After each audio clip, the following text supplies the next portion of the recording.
Hi, in this tutorial, I'm going to go over how easy it is to add new pages to your website and how to reorganize the site navigation.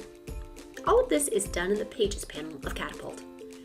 After selecting a page, the buttons under the page allow you to edit, hide, or delete pages, as well as add pages or subpages, rename the page, or duplicate your page.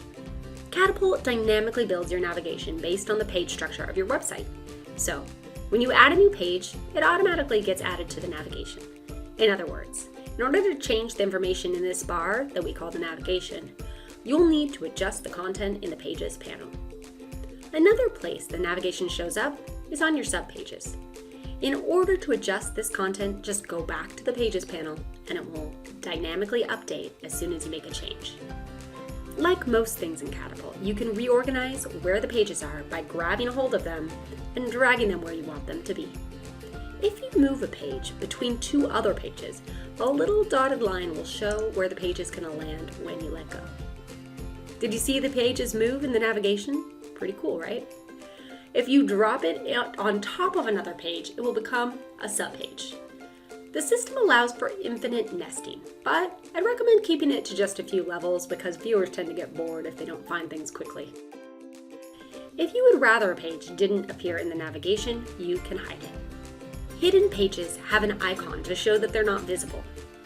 They're still on your website, but not in the nav, so you'll need to make a link to it if you want someone to be able to find it. Which brings us to making links. When adding a page, you're prompted to pick between a page and a link.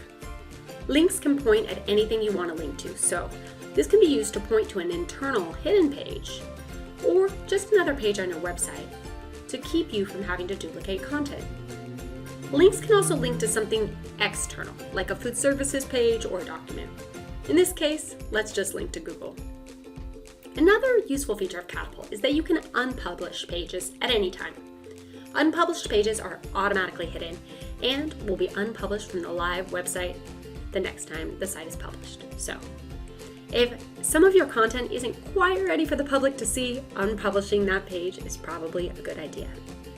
The final icon I want to go over is the subsite icon. If your site has subsites broken off, there will be an arrow by the page. You can get to the subsite by editing the page, but for some edits to the page, you'll have to unattach the subsite and bring it back to the main website. For more information on subsites, watch our subsite video. Okay, to recap, we went over how to add pages by hitting the Add button in the Pages panel, that you can reorganize by dragging pages and it will dynamically update your navigation, and that you can make pages or links in the navigation. Thanks for watching. Have a great one.